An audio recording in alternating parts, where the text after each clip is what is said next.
There's an amateur film on Amazon Prime called The Blackwell Ghost that claims to be a ghost documentary. But is it real or is it fake? Well, it's fake. Sorry for the spoilers. Please don't click off yet. Okay, so it's fake. But just how fake is it? Is it a mockumentary or is it a hoax? And does the difference between the two even matter? I guess you could say these are the questions I'm haunted by.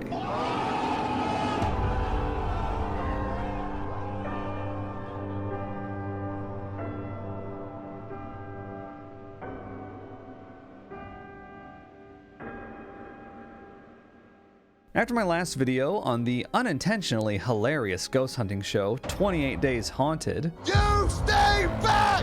I asked you all for some suggestions on what to watch next. One of the most requested was this series called Mountain Monsters, which was about a ragtag crew of mountain men who inexplicably have encounters with Bigfoot pretty much every episode. And while I found Mountain Monsters to be very entertaining, the show didn't even try to hide the fact that it was fake. It's Bigfoot time! Now, they still keep up the facade that this is a real show where they chase real big feet. But the things that happen in Mountain Monsters are so outlandish, so ridiculous, that they make it pretty obvious the show isn't meant to be taken seriously. There's species here, species there, more species here. I mean, just look at this. And I mean, he's getting in motion.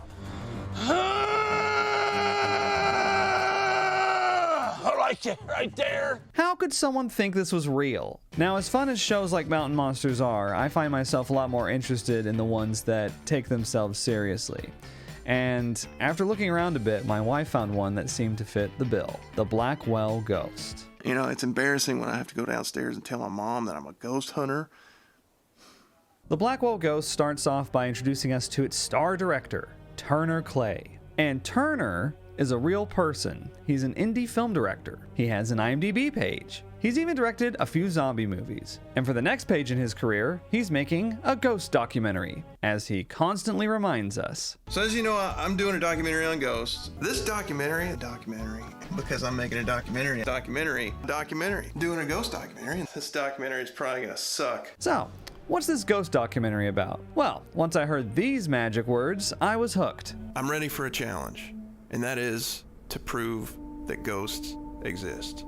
Maybe it was just because I came right off the heels of watching Mountain Monsters, but I found the air of sincerity very refreshing. I mean, here's this real person, this film director, who wants to make a documentary about ghosts. Great. Let's see it. Turner starts off by showing us a viral ghost video from a hotel, where a security guard gets spooked by something he sees in a hotel room. Inexplicably, someone was apparently recording the walkie-talkie audio. Now, it was pretty clear to me that this clip was fake. Surprisingly, Turner agrees. Please don't take offense by this, but I think that the video is fake. He even calls up the guy who uploaded the viral video to let him know what he thinks. Well, it just seems like a bunch of visual effects to me, and I would appreciate it if you just told me. Yeah, that's right. He just calls up the guy who uploaded the viral ghost video and is like, hey, I think that video was fake. Can you imagine if I did that? I'm getting secondhand embarrassment just thinking about it. The hotel security guard has a stunning retort ready, though. This is a real video, yet people still think it's fake. The public is always going to think it's fake, even if it's real. I have a lot of thoughts about this response, but I'll save them for later. I'll just say for now that I hear what he's saying, but I've also seen the opposite to be true. There's a good portion of the public that believes these ghost videos are real, and they get very annoyed at you if you try to prove otherwise. Everybody tries to make it look fake. Fuckers. Now, the first time I started to suspect something was up with the Blackwell Ghost was when Turner announces he found a new ghost clip that he found convincing. You know, when I put myself on a forum looking for ghost footage, I was approached by a lot of people that had ghost footage, but as you would probably guess, most of it was just complete bullshit. But one actually stuck out to me enough to make me turn the camera back on. And what he shows us is this. That's pretty much it. Now, we're almost 10 minutes into this thing, and I'd like to think that up to this point, I kept a pretty open mind. But this set off all sorts of red flags with me, and I started thinking, oh, he's faking it. You gotta remember, I'm just a real guy just watching this. Sure, Turner, that's why you're impressed with the exact same ghost effect You can definitely see whatever is crossing that thing. that you saw in the video you thought was fake. Well, it just seems like a bunch of visual effects to me. He's also watching this video in Adobe Premiere, an editing program I'm unfortunately very familiar with. And I can't help but notice that the title of the video he's watching is Greg Ghost Video Finished. Finished? What's there to finish? I thought this was raw video recorded from someone's home. Putting the word finished or even final in a video file title is a trademark move by video editors when they've gone multiple rounds on an edit. Surely this ghost video wasn't edited, perhaps by the same person who edited the viral hotel video? It's the exact same effect. But I'm doing a ghost documentary, and this is actually pretty exciting. Turner calls Greg, the guy who sent him the video, and Greg invites Turner and his wife to come check out the house where the video was shot. Turner ends up flying his own plane out there, and they meet up with Greg. The first thing they do is go check out the fabled security camera that shot the video Turner thought was so convincing. It is, and it's got great quality. It works well for all sorts of things. What sorts of things, Greg? Greg gives them a grand tour of the house So you claim that this house is haunted? before showing them something really strange. What I'm about to show you may make you want to run out of this house screaming, so off to the basement. He shows them an old well. It's actually a well, and it used to serve as the house's main source of water. And of course, the well has a horrific story. The house was built in around 1930, and the gentleman who built the house had a wife who was a little on the psycho side. Children in the neighborhood started going missing. And the neighbors suspected this woman because she was so strange. Wow. So when they investigated, they found that the children had been chopped up and their bodies disposed of in this well. Well.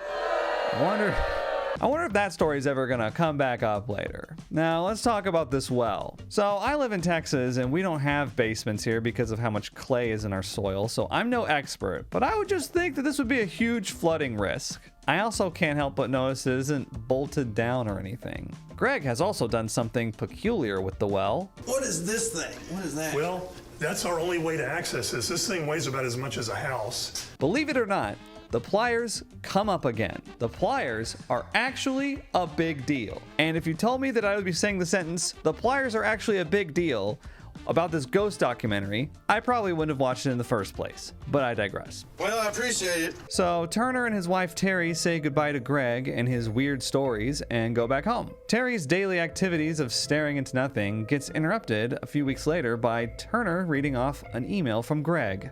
As I told you, I'm going out of the country for a couple months and wanted to offer you the opportunity to stay in my home while I'm away. So of course they go back to Greg's house, but we'll get to that later. Turner and his wife Terry explore the house and get ready for their epic ghost hunt. Well, actually, it's mostly just Turner doing the setup. Just hanging around. Turner even envisions a scenario where he captures the ghost.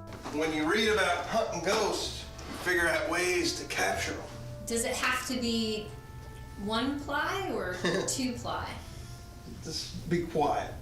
Come on, man. Be pliant was right there. You could have said be pliant.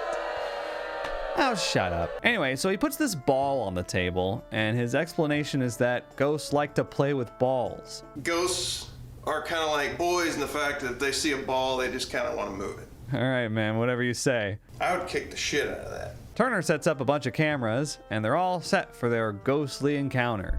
Now, I'm not going to bore you with all the little details of every little thing that happens, because honestly, not much does. The first night, a lamp turns on. Whoever this ghost is, they're not a fan of low light. On night 2, Turner uses a 16mm film camera at one point, and hears some footsteps. But all in all, not much happens. We didn't really see as much as we thought we would, so it's kind of disappointing. Later on night 2, however, Turner and Terry get a knock at the door. And Turner decides to investigate a mysterious alarm sound. Stay here, all right? So the ghost apparently starts a fire in the house. Now, I'm going to show you some clips of Turner walking around the smoke-filled house, and I just want to see if you notice anything strange about it. Call the fire department right now. There's a fire downstairs. Jesus.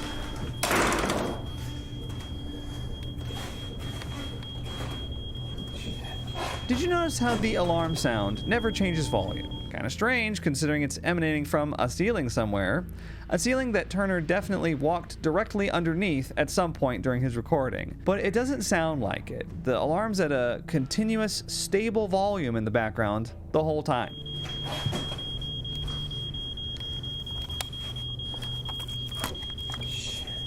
Almost like the sound that's playing in the background is a file called smokealarm.mp3, huh? Well, we'll chalk this one up to a simple editing mistake. There have actually been some much more incriminating mistakes that we've seen up to this point, but I just haven't pointed them out yet. I'm saving them for later, don't worry. So the smoke came from the ghost turning the oven on, and it really freaks Turner out.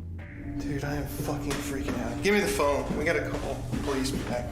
The next day, which is the final day that Turner and Terry are staying at Greg's house, he calls a local organization and asks for microfilms of every newspaper from 1938 to 1942. That's 4,380 newspapers. Surprisingly, he finds exactly what he's looking for in those 4,000 newspapers pretty quickly. I've been looking through microfilmed newspapers for about 3 hours now, and I finally found it. He finds a newspaper article written about Greg's house and the serial child murderer who lived there. We even get to see what she looked like. Meet Ruth Blackwell, the crazy lady who killed 7 kids and disposed of their bodies. Reinvigorated with interest in the old well, Turner even goes back down to the basement and opens it up. No, this thing stinks. Before taking some string and attempting to measure how deep the well goes. So I'm gonna take this string and see how far it'll go. And then when I pull it all back up, I'm gonna measure it, see if we can't get a depth. And I got that string must have gone down 60 feet. Before finally closing it back up for good. Now, there's a lot of unusual things to notice about all the things that I just mentioned. The 4,000 microfilms, the incredibly lucky discovery of the article about the house, the magic 60-foot string. But what I want you to remember for now is that he covered up the well. And according to what Greg said earlier, this is exactly why they want the pliers lodged in the side of the well cover. That's our only way to access this. This thing weighs about as much as a house, so we leave those pliers stuck in there just to be able to take the lid off if ever that were necessary. But when Turner puts the cover back on, he forgets the pliers. Interesting. Anyway, now we're ready for Turner and Terry's final night at Greg's house. Well, it's coming into night 3. We're gonna say goodnight. Greg's trusty security camera in the living room mysteriously glitches out, and the power to the house goes out. My phone just let me know that the power to the entire house has been shut down and the security alarm is ringing downstairs. And it's probably the breaker box. So Turner decides to go downstairs to turn the power back on, and on his way he discovers the ghost has turned on all the faucets. This ghost is so funny. You know, for a serial child murderer, the stuff she does is all pretty harmless. She just likes turning random things on. Lamps, ovens, faucets. If it's turned off, she's gonna mess with it. But Turner's not so amused by it. If you hear me scream, will you call the police, please? Okay. What? Okay. I'm serious, I'm not kidding. Why am I calling the police? You are kidding me right now, right?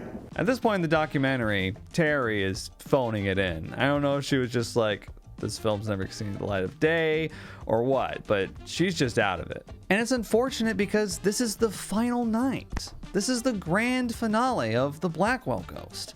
And it's hard to take it seriously when she's just hanging around. We're not going to do the edit again, but you get the idea. All right, we'll do it one more time. Me? Just hanging around. After Turner's done shutting off all the haunted faucets, he decides to go down to the basement to turn the breaker box back on. And it's so dark down there, he's having trouble seeing. Look, he's even feeling for the breaker box. After he turns it on, though, he sees something truly terrifying.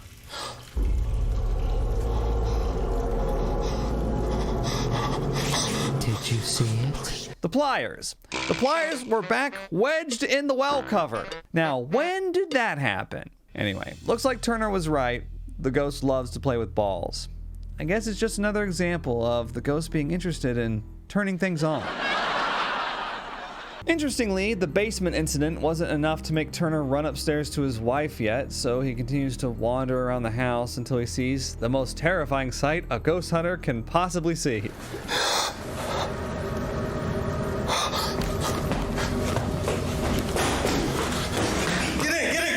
I don't know why seeing the cabinets open is the big grand finale moment, but it's not the first time I've seen a ghost hunter overreact to some open cabinets before. Look at the cabinets!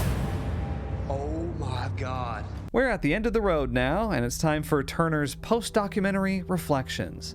And it's about what you might expect. John said it best. This is a real video. It came straight from our machine, yet people still think it's fake. The public is always going to think it's fake, even if it's real. No video will ever be enough to make people believe that ghosts are real. I didn't realize at the time how right he was. And he concludes with one last bit of video, revealing that there was a ghostly figure in the basement before he ran out. Was it real, or just an elaborate hoax? It was an elaborate hoax, or actually just a hoax. I feel like putting the word elaborate in there gives it too much credit. So, was the Blackwell Ghost fake, or was it real? Well, as you may have guessed by now, it's fake. Big whoop. Doesn't take a super sleuth to figure that one out. And yet, today with media literacy being at an all-time low, I feel like it's still prudent to ask the question, why is it fake? Is it fake because you don't believe in ghosts no matter what evidence is presented, like Turner says at the end? Is it fake because you just had a general feeling that it wasn't real? Like it didn't seem like it was real?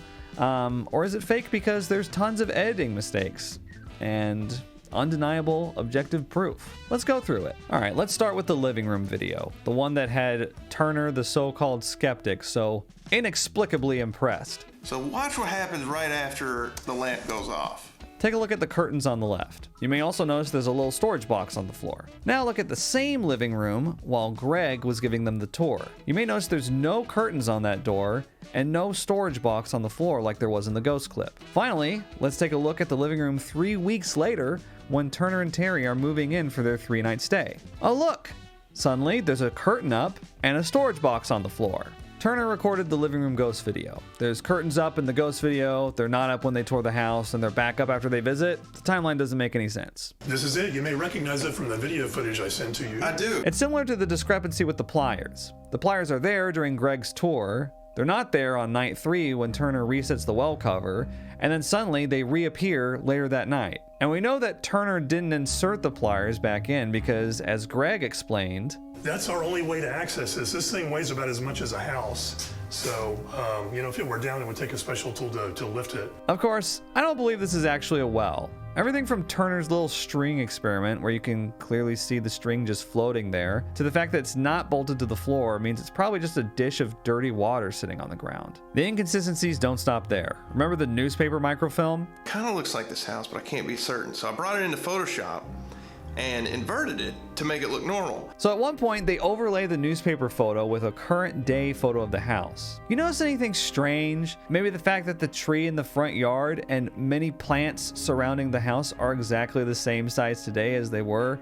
in 1941 when this photo was supposedly taken? Wow, 80 years have passed and that tree hasn't grown an inch. Fascinating. That's not the only instance where nothing changes over time either. Take a look at the clothes Turner and Terry are wearing when Greg gives them a tour of the house. Now take a look at the clothes they're wearing when they arrive for their visit 3 weeks later. Wow, they're the same clothes. Almost like they filmed both sequences the same day or something. Hey, I'm starting to think Greg might not actually own this house. Well, speaking of, a quick look at the IMDb page for the Blackwell Ghost reveals that Greg is actually an actor named Sonny Burnett. Well, hang on.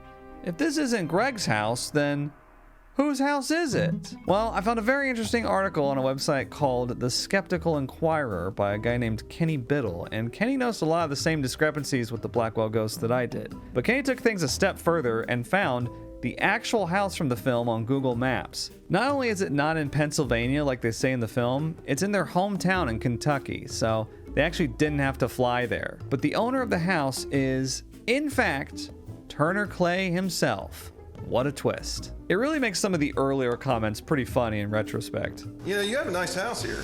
Well, thanks very much. I've really enjoyed living here over the years. Uh-huh, sure you have. Doesn't it sound like a really sarcastic comment to make in hindsight? The weirdest part for me is gonna be sleeping in someone else's bed. Man, Turner really wanted to hammer it home that this was definitely not his house, okay? Didn't you hear Greg earlier? He's really enjoyed living here over the years. All right.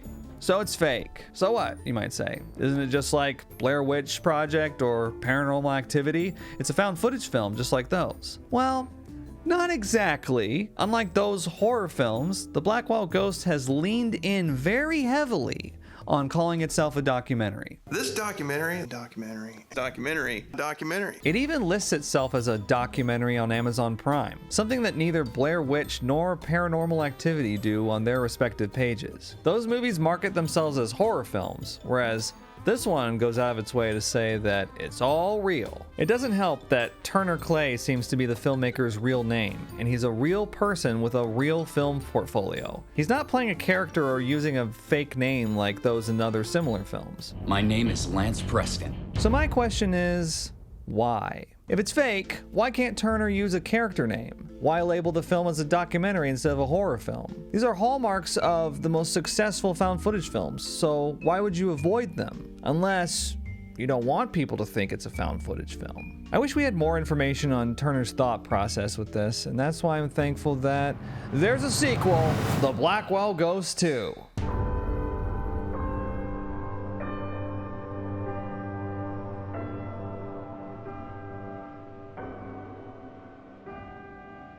Now, while the first Blackwell Ghost film is free, this one costs money. Not paying it. You have to! The guy did it for you! I mean, I'll probably make more than $4 on this video, so sure. The Blackwell Ghost 2 is mostly more of the same, and we already know that it's not a real documentary, but I'm still going to be pointing out the inconsistencies I noticed just for fun. So we're going to be doing a speed round on this one, and that's going to be pretty easy to do because not a lot happens. The film opens up with Turner getting a little defensive. Many of those who watched the Blackwell Ghost thought they had debunked the mystery, either simply because they noticed inconsistencies, or did their so-called research and found nothing online. I've got news for you. Everything has a logical explanation. Except for those things that happen that I can't even explain myself.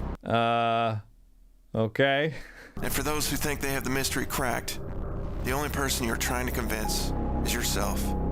So having said that, let us begin. The intro isn't the only place in the Blackwell Ghost 2 where Turner addresses the haters, and my reaction to it is just like, wow, you're really doubling down this documentary thing, huh? I also like how he's like, having said that. Having said what, dude? You basically just said, nuh-uh. Anyway, Turner gets a surprise package in the mail. So shortly after I released the first documentary, I received this weird package on my front porch, and I wasn't expecting anything. And it's from someone who claims they knew Ruth Blackwell. So it turns out this woman is a 92-year-old lady named Nancy, living in Florida, who claims she knew Mrs. Blackwell personally. Turner claims he talked to Nancy for hours, but mysteriously, there's no footage shown of it. So I ask her, I'm talking to her on the phone. I talked to her for like an hour. You talked to an old woman who claims she knew Ruth Blackwell on the phone for like an hour, and you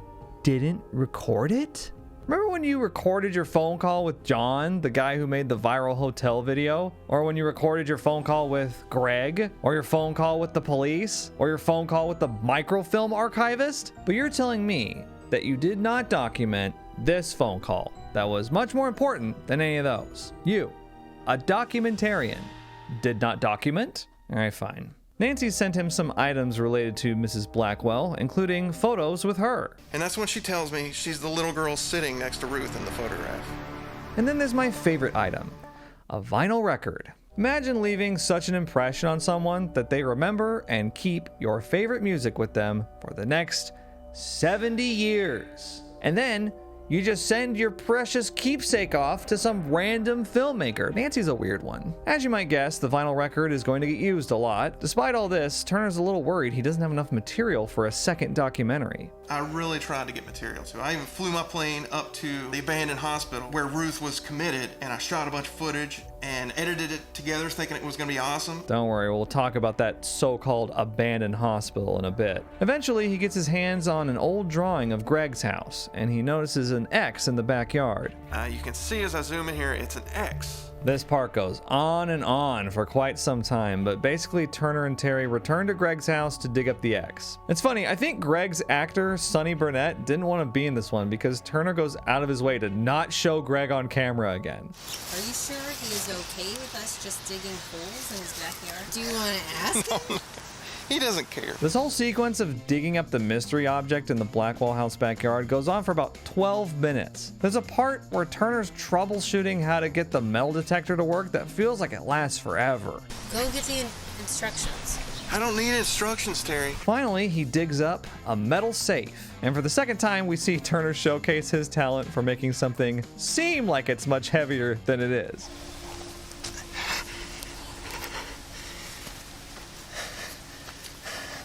Turner brings the mystery box home to the set of Dexter, his basement, and mentions something about it I found really strange. But I actually just went to the local locksmith, and he said, based on what he can tell, it just takes a straight up, flat-tipped skeleton key. We just got done watching like 12 minutes of Turner looking at an old drawing, digging in a backyard, troubleshooting a metal detector, but we didn't get even 30 seconds of his conversation with the locksmith. This is a pattern you'll see plenty of in the sequel. Apparently, a lot of the inconsistencies that were pointed out in the first one left enough of an impression on him that for this one, he just opts not to show stuff instead. But it wasn't a foolproof plan. Take a look at the lock on this thing. It looks like the keyhole is filled with mud. Now, I'm no expert on this line of work, but how exactly did the locksmith inspect the lock if it was full of mud? Seems like that would be impossible. Turner finally gets the safe open and starts scooping out all the mud when he discovers that the box is full of human teeth. Okay, so this is scary. These are human teeth. And then it just kind of cuts to black. Next thing we know, Turner's getting another phone call, and he decided to actually document this one. Whoa, whoa, whoa, whoa! What about the human teeth? What's crazy to me about this sequence is that Turner doesn't mention the teeth ever again. He doesn't mention reporting human remains or cold case evidence to the authorities. He doesn't mention any further investigation. He just kind of goes, "This is the creepiest thing I've ever found in my life." And then he just moves on. Side note, we're about half an hour into this film now, and really the only things that have happened are opening the package from Nancy and finding human teeth in a safe in the ground. Hopefully you can understand why we're doing a speed round on this one. So about that phone call, turns out it was Greg. Greg called to let me know that he would be selling the house. Greg extends an invitation to Turner to spend one last weekend at the house to finish up his documentary. That's really nice of Greg. Turner gets back up to his old tricks at the house. And I'm gonna put it right back in the middle. And even gets up to some new ones. So Nancy, the 92-year-old lady who sent me that care package, if you remember, sent me a record. So I brought one with me. So this is going to be kind of like the ball on the table. And if she wants to listen to her favorite song, all she's got to do is kind of click a button and it'll start to play. This record player was the most frustrating part of the film for me. I knew as soon as they introduced the vinyl record that he was going to have it like suddenly turn on in the other room while he's doing something else, but I underestimated just how many times it was going to happen.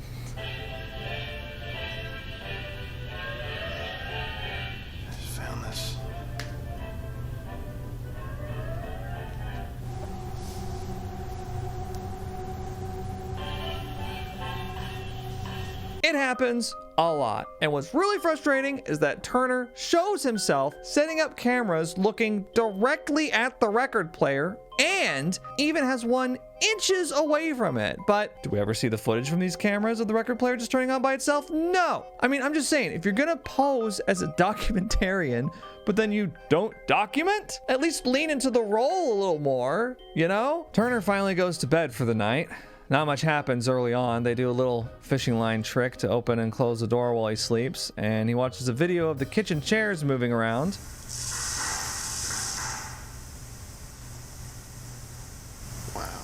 Which I notice he's once again watching the video in Adobe Premiere, just like with the living room ghost video he made in the last film. I don't know why he's watching these videos in an editing program instead of just a media player of some kind. I did notice that he covers up the file name this time. I guess he didn't want to show kitchen ghost video finish.mp4 this time. Now I know a lot of people are gonna be like, this is faked, and you know, I get it. For me right now, this is pretty cool stuff. On night 2, the ball on the table rolls into the basement, and Turner finds it in the basement by the well again. And once again, the ball coming to a stop in the basement is something you'd think we would have footage of, because there's a camera rolling directly on the well at all times. There it is. I'm just gonna leave it right here on this little white thing, and it should be able to always be filming the old well there. Okay, so why don't we see film of the ball rolling to a stop? Night 2 is full of stuff like this. The record player goes off.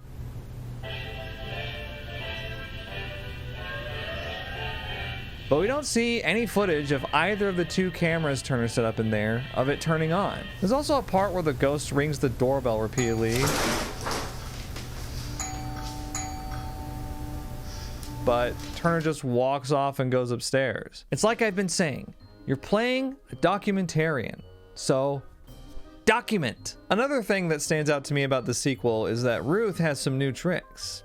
And did you notice how she's not just turning on faucets and lights anymore? I guess she knows it's a sequel and she has to come up with some new material, right? Speaking of new material, what's that I see in this shot? Enhance. Well, well, well. Looks like Greg finally bolted the well cover to the floor. Yeah, Greg's really shored up some inconsistencies in this one. While Turner's pondering the ball, the record player turns on in the background. Funny enough, we get footage of the record spinning after it's already turned on, but not of it turning on by itself. And Turner even shows he has a camera directly pointing at it. It's just so frustrating. Here we are at the final night in the house, and Ruth has saved her grand finale for tonight. For some reason, Turner brought the record player into the living room, which I don't get because in the other room it had 2 cameras trained on it, so why'd he move it in here? It's good though, because we finally get to see footage of the record player turning on by itself.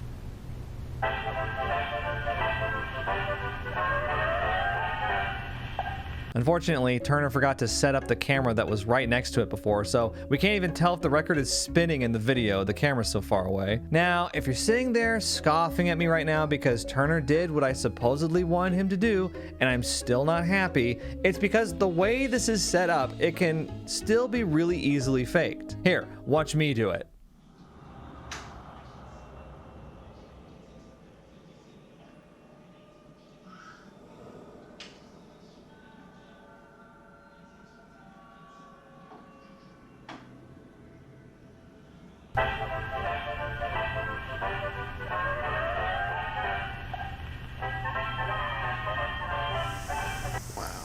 Whoa, looks like my house is haunted too. Ooh. Anyway, the record turns on a few more times. One time Turner even reacts to it before the sound starts.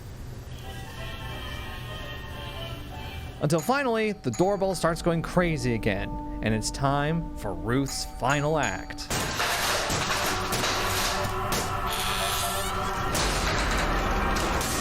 I have to say, most of the effects they use in these 2 films are really simple. But I like that for this last part, they made the ghost move things more dramatically. See, Ruth? You could have just been doing this all along. Where was this last movie? You were just turning those faucets on over and over last time. Figure out what you do!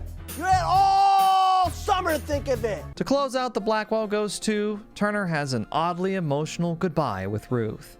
I'm not one who usually gets choked up at goodbyes. There sure is something special about this house. And the woman who haunts it. Even though she was an evil person who did horrible things, I can't help but think of her as a friend. Yes. I know she had that little slip up, that little setback where she murdered 7 children and stuffed their bodies down a well, but you know, once you get to know her, she's actually pretty cool. Sometimes she'll turn on a faucet and I'll turn it back off, you know. What can I say? We have fun. At the end of the film, there's a special section of recovered footage, which Turner says was recovered from a hard drive. There's about 20 minutes of extra content, but I want to focus on 3 pieces in particular. The first is the footage he mentioned earlier where he visited Ruth's old abandoned hospital. He claims that she was committed here, which would mean it was a mental institute. Where Ruth was committed. So this is actually a place called Hazelwood Hospital in Maysville, Kentucky, and there's of course no record of it being a mental hospital. Next, there's this clip of Turner hanging out in the master bedroom, and lo and behold, there's this exact same overlay effect he used in the living room video. He just can't help himself, can he? You notice how it's always moving from left to right in all 3 clips? Like, at least make it go the other way once. Finally, Turner addresses the haters once again, specifically the plier incident. I have to clarify this. So these pliers right here, in one of the shots in the first documentary, I shut this thing and I didn't put those pliers back. And then later, when the ball was actually on top of it, the pliers reappeared and people thought they had caught me in a lie. But the truth is, I didn't film myself putting the cap back on because it's so damn heavy, I almost lost some fingers. So don't worry, guys, the pliers are there. Don't worry, guys, the pliers are there. Yes, that's our whole point. The pliers are there. What kind of counter argument is this? So Turner's argument is that he just didn't film himself putting the cap back on. But the thing is that Turner did film himself putting the cap back on, and the pliers aren't there. So he's saying he shut off filming right before putting the pliers back in? Why? I just watched this guy painstakingly film every moment of him troubleshooting a metal detector. And now it's an operate. Bat test operate. What's the difference in that? Oh, set discrimination dial to midpoint. That's what I'm doing wrong. See, I didn't know what that meant. Turner is a guy who documents everything, which is why when he doesn't document something, it's very suspicious. And what's interesting to me is that Turner is a guy who resents this suspicion. It's one of the very first things he says in the first film. For those haters out there who think this is fake, I'll stop you right there. And the Blackwell Ghost 2, he even dedicates entire monologues to skeptics and debunkers. Ugh. The only person you're trying to convince is yourself. One would think that he would have more of an understanding with those who are skeptical, considering he called up the guy who filmed that hotel video and said, "Please don't take offense by this, but I think that the video is fake." Or did he? I hinted at this a few times earlier, but Turner is John, the hotel security guard. You can find the video on YouTube, uploaded by Jimmy Nut 22. The video has about 13 million views, which is really crazy. Hey, what's this? For licensing rights, please contact us at blackwellghost.com. Yep, that's right. Jimmy Nut 22 is Turner Clay. They've even got a trailer for the Blackwell Ghost 2 on there. And the Blackwell Ghost 3. That's right. There's a third one. And a fourth one. All right, so as it turns out, there's 7 Blackwell Ghost films. I know, right? Like, how are there 7? The story of Ruth Blackwell wrapped up so nicely at the end of the second one, but they've got her mugshot in all 7 films. So I know what you're wondering. What happens? Well, listen, okay? I can only watch so many of these films. They're not bad films, considering they're pretty much just really long YouTube videos, no offense. You know, I'm something of a long YouTube video creator myself. But all right, we'll talk about the third one just for a little bit. Super speed round. So Turner has a dream about a missing person named Sarah Baker, who he discovers is actually a real missing person. He even finds her missing person flyer. Do know if you have an internet connection, the uncensored version of this flyer does exist online. You just have to know where to look for it. So, moving on. Oh, Turner's up to his old tricks again. He has a phone call with the missing persons hotline, and he films the entire call, so he's already doing a better job documenting things than he did in the second film. Although at this point, he's probably just talking to a friend or family member on the other line, posing as a hotline operator. The hotline operator mentions that Sarah was a victim of a serial killer.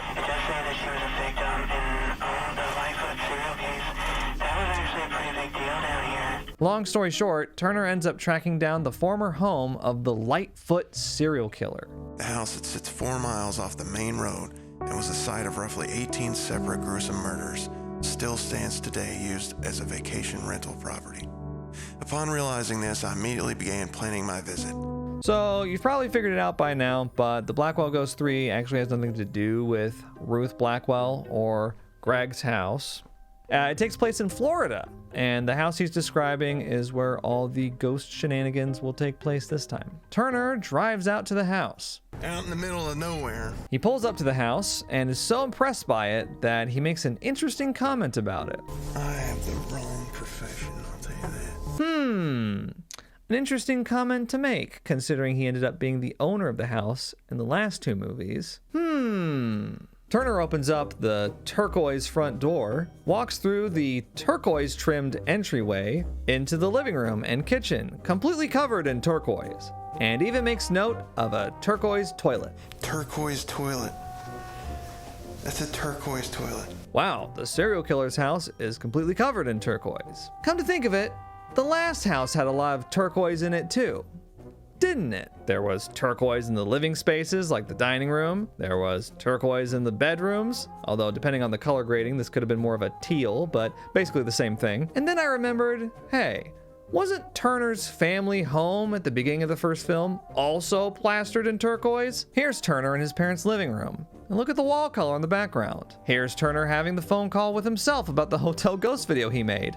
And once again, look at the color of the walls. Now, considering the Clay family owned both this house and the Blackwell house, what were the chances they also owned the vacation rental home that he's filming this third film in? Well, as it turns out, it's a place called the Blue Creek Lodge in Florida, and this particular unit does happen to also be owned by the Clay family. I'm not going to show their private information, so you'll just have to trust me. And at this point, it shouldn't really be a shock that they own this house too, right? Anyway, Blackwell 3 goes a lot like Blackwell 2. This time, instead of the vinyl record gimmick, they have a phone gimmick. Also, Turner brought some Scrabble pieces and goes to great lengths to include them showing something spooky. The night activity are mostly just the ghosts banging on doors in the background while Turner sits and looks at a wall.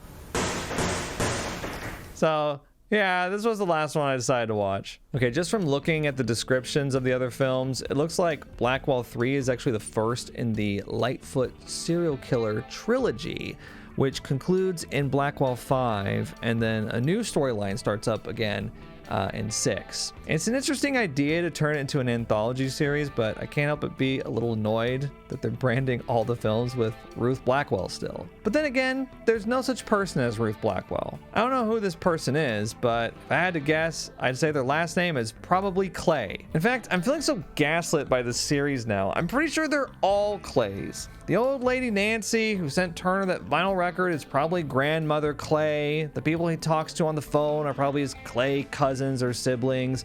And this Sarah Baker person is probably a Clay aunt or something. They're all Clays. All the houses are owned by the Clays. All the actors are Clay family members. It's like the Clay Mafia over there. They're probably gonna see this video and ice me. I'm uncovering too many of their family secrets. I found myself getting irritated while watching these films as I was fact-checking them.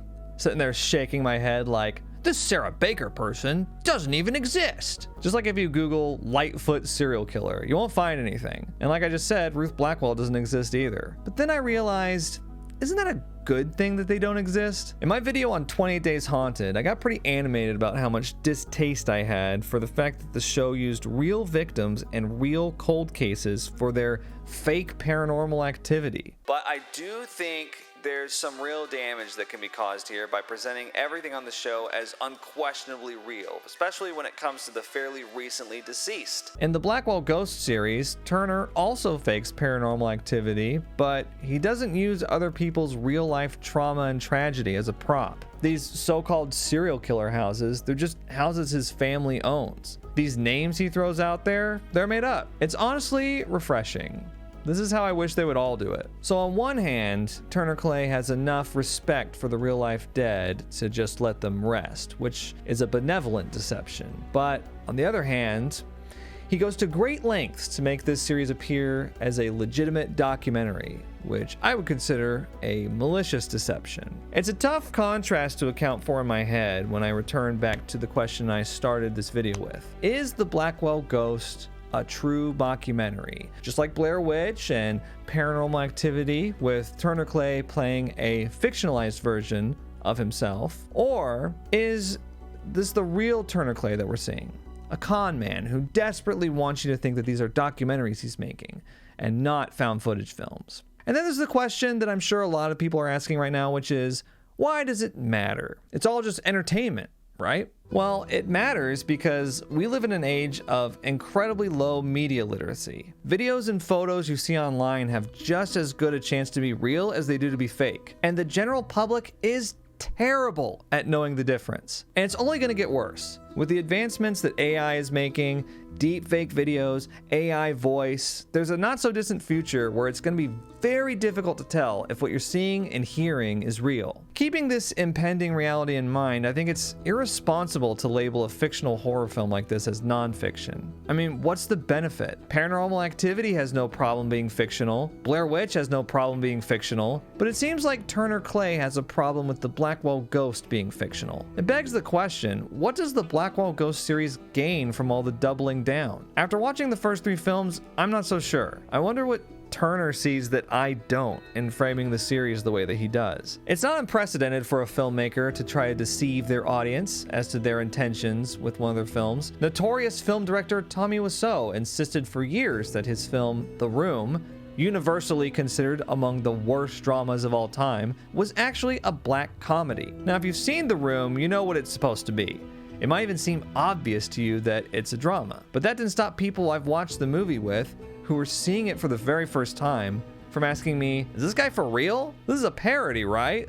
Like a joke movie? For me, the Blackwell Ghost toes a similar line. In contrast though, The Room is full of ridiculous scenes that clue you in that it's intended to be a drama. The Blackwell Ghost, on the other hand, plays it really safe. There's some ridiculous things that happen, but it never gets to mountain monsters level of outlandish. Looking down at this pile of squash poop, it's beautiful. Actually, I did notice one example of a little wink to the audience in the first Blackwell film. I paused on the fake newspaper microfilm he was looking at and noticed that the article mentions the investigation was being led by Detective Jim Hopper. You may recognize that as a reference to one of the main characters in Stranger Things. This is what ended up winning me over, the Easter egg. Combined with all the fictional victim and serial killer names are pretty much the only things in the films that I can point to and say, this is actual evidence that the Blackwell Ghost is a mockumentary. Now you might say, who needs actual evidence? I knew it was a mockumentary. What, are you gonna debunk grave encounters next? But for me, the point isn't whether or not you were right when you guessed or assumed about the true nature of the films.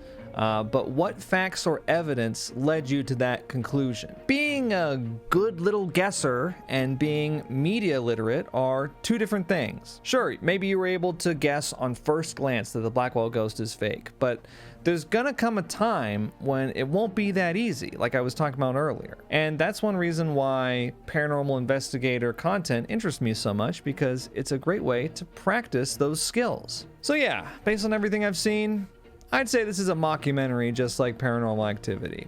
The main difference is that the Blackwell Ghost markets itself just like those paranormal YouTubers do, and it's done so convincingly that it even had me wondering what the real story was. In conclusion, I like to revisit what John the hotel security guard, aka Turner Clay, said at the beginning of the series. This is a real video, yet people still think it's fake. The public is always going to think it's fake, even if it's real. I hear a similar sentiment echoed in a lot of the comments of my ghost debunking videos. People saying that no matter what happened in the video, I'd never accept that it was genuine footage of a ghost, and I'd always find some reason for it to be fake. And unfortunately, The Blackwell Ghost is a series of films filled with similar rhetoric. When people realize who I am, the first thing they ask me is, was it real? I say, what does it matter? You won't believe me if I say yes. Maybe it's because I've seen this argument so much recently in my comments, but it strikes a nerve with me. This is a logical fallacy called the burden of proof fallacy. I'm ready for a challenge, and that is to prove that ghosts exist. If you're wanting to prove that ghosts exist, the burden of proof is firmly on you. Denying that you bear that burden, you won't believe me if I say yes, or insisting that you've already provided it even when you haven't, the public is always going to think it's fake, even if it's real, doesn't absolve you from being responsible for it. Yeah, I know I'm taking a found footage film too seriously, but believe it or not, there are plenty of people who watch these films and believe them to be real. They're out there, and there's not an insignificant number of them, especially on Facebook. The line between information and entertainment is being blurred more and more. It's a line that the Blackwell Ghost toes a little too finely for my tastes. Phew, so serious. Where's Jeremy the demonologist when you need him for comedic relief? But we're finally done. What'd you think, Turner? John said it best.